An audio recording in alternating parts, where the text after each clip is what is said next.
Hello everyone and welcome back to Let's Play Willow. In the last part we went through most of the mountain maze, we still got a little bit more to go through and got ourselves some handy little magic spells in the process. And now it's time for us to continue on, though I should reiterate for those who maybe missed the very end of the last part for whatever reason. In my inventory right now, I don't have the heal ball spell that's just north of the screen with the house. That is because I technically didn't collect that until maybe about 7 to 12 minutes-ish in this video, because I actively forgot to head north of the house screen, because I never think to head north of that screen unless I do it before I enter the house and get the thunder spell. Because I did things in the order I did, my brain skipped a checkmark step, essentially. And here we have more of these mountain faces, which I believe, I forget if I even mentioned this last part, I know I mentioned it in regards to the grinding. The mountain faces I think can only be killed by the thunder spell. And here we get the tail shield. A shield that is made from the tail of a demon. Cool, I guess? It's more like a dragon tail if you ask me, but oh well. And because the mountain faces can be taken out by the thunder spell, if you head, I want to say it's like 3 screens west of the house and then 2 screens north. The screen with the 5 skulls and that is directly north of a screen with a mountain face, you can get roughly 300 experience points per, like, 5-second interval there really quickly. It's some of the best grinding you can do in the game.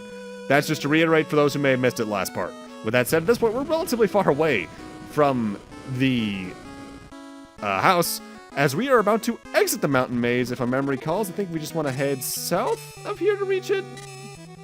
I realistically could just bypass the skeleton at this point, but the skeletons move relatively quickly. The biggest problem with the mountain maze is that since it's so large, and since the game is already relatively copy-pasted with its level design, even your maps might end up accidentally looping into each other if you're not paying close attention. And now we have this section. These holes in the ground are actively enemies, but ones you cannot destroy.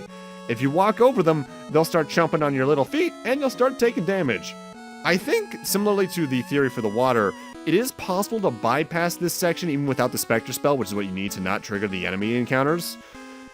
If you just have a high enough HP and defense stat, if you grind it high enough, so like with my level, I could probably walk right through this.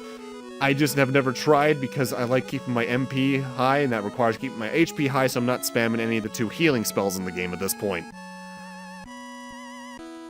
Also, as you can see there, the Spectre Spell has a time limit, but it'll only ever run out during that section there, so there's no real point to ever cast it more than twice in a row. And now we're in one of my least favorite sections of the game, but for a reason I won't be able to get into for another minute. But we do have a cave here that leads to a dude. You don't look like a person from Tir Asleen, but... What? You don't know Tir Asleen? It is the name of a small country a little ways from here.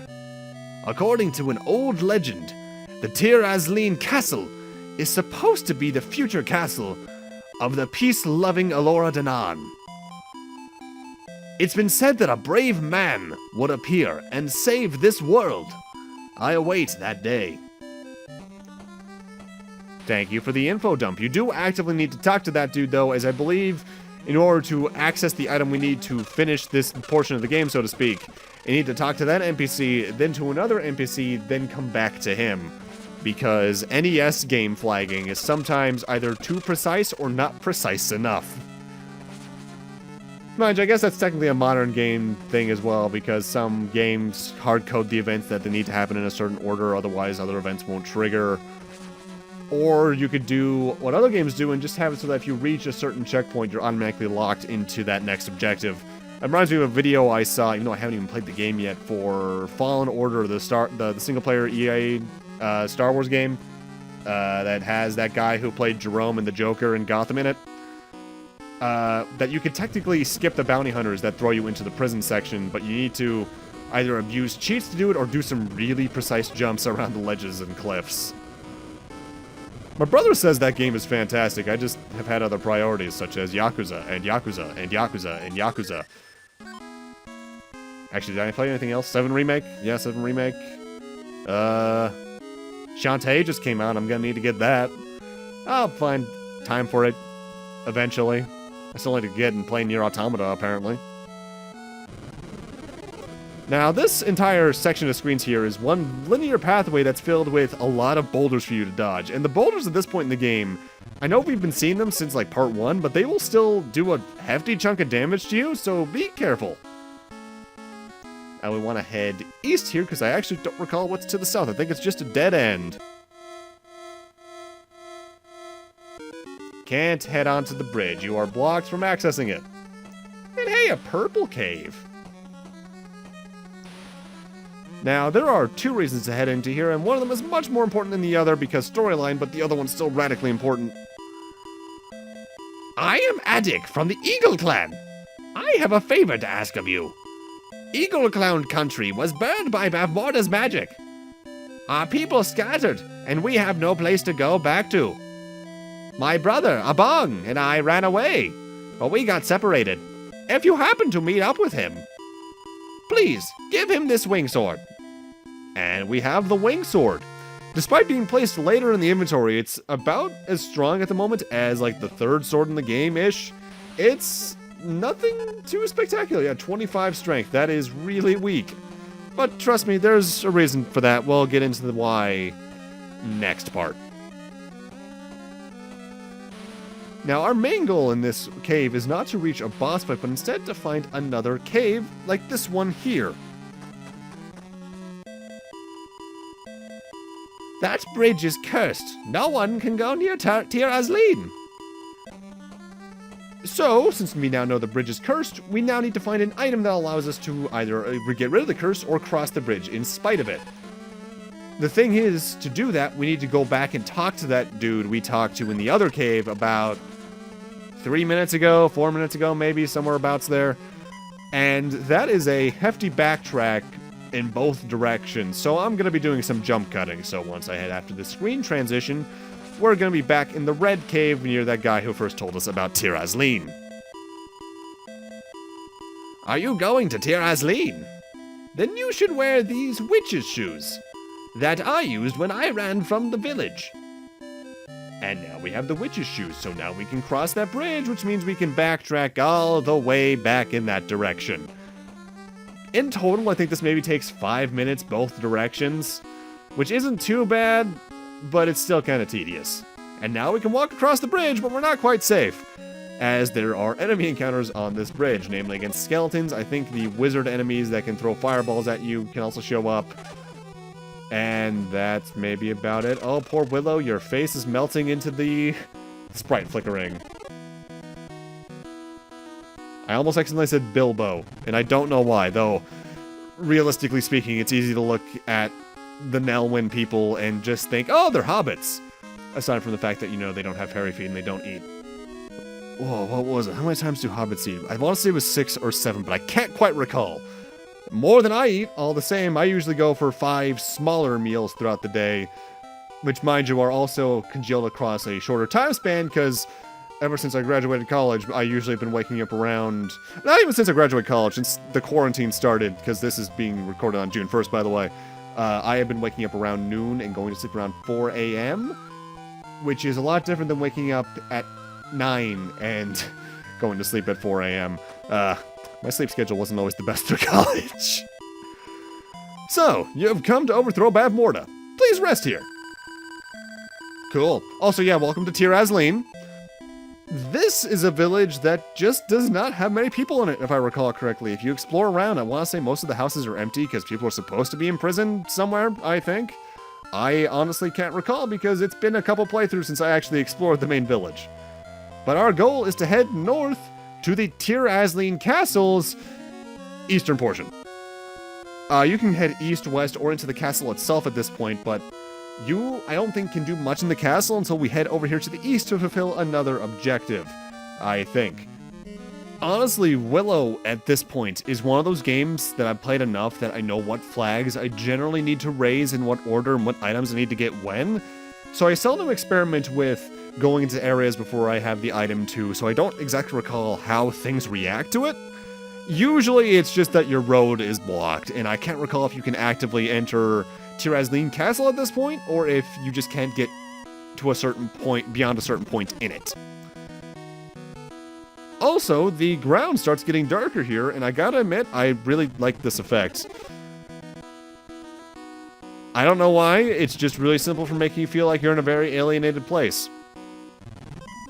Though I will say the palette darkening really glitches out some of the HUD stuff because the level, HP gauge, whatever that you would call the menu thing on the top left, actively closes whenever you do a screen transition, and it reveals whatever tiles are behind it.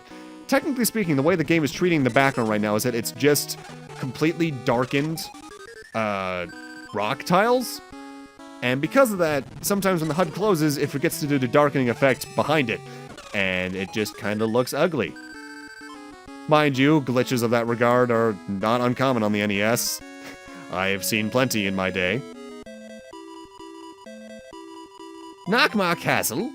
Are you going to go to the castle where that witch lives? Forget it. Instead, believe in the spirit's prophecy and wait. I have waited many years on this rocky mountain for the day the brave man of prophecy appears at Nachma Castle and stops the witch's magic. Now you need to talk to her, but I forget exactly why. I believe either she makes a certain door open at Tir Asleen or Nachma Castle when we eventually get there, or she just hints to one of the ways you can enter Nachma Castle, as there I want to say are more than the one way I do to get into it. I think. Again, been a while. But now we want to take Poe back to Tir Asleen, as it's just the fastest way to get back there. As well, it allows me to show you that, yeah, Tir Asleen is one of the fast travel points in the game. There's only one left, and I'll just tell you up front, it is the final dungeon, because they thankfully give you a warp point there in the case you're not a high enough level. With that, now let's enter Tir Asleen Castle, which is where the dungeons start to go from being labyrinths to just plain annoying to navigate on the first playthrough, as every room looks the exact same. You got a lot of the 4-way pathways, the 2-way pathways, or the 3-way pathways, yes, and the occasional doorway, but the only way you can tell where you are, in my eyes, aside from making a map, is potentially marking what enemies are in what rooms. And we do have a new enemy type here, knights. They work like the skeletons, only they don't have shield frames. But to compensate, they have longer reach, so you're going to want to bait them out to an attack, and then attack them when they're being busy attacking, plain and simple. They give some pretty decent EXP though, like what is that?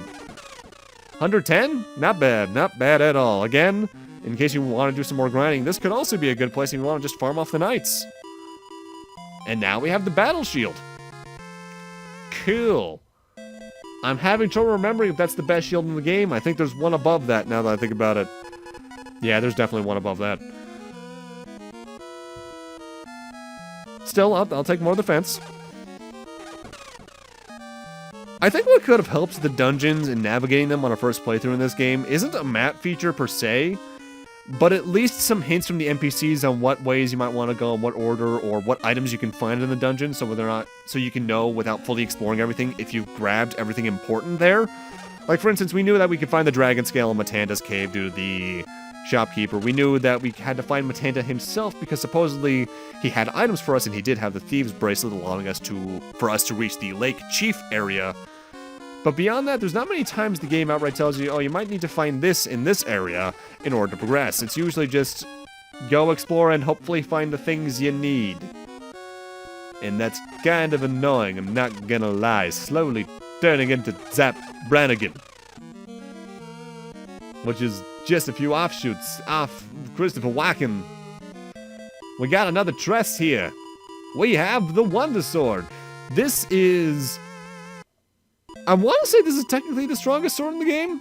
Technically. I'll go into why it's technically the strongest sword in the game next part. It's the strongest that you can find without having to do a secondary objective first, if I recall correctly.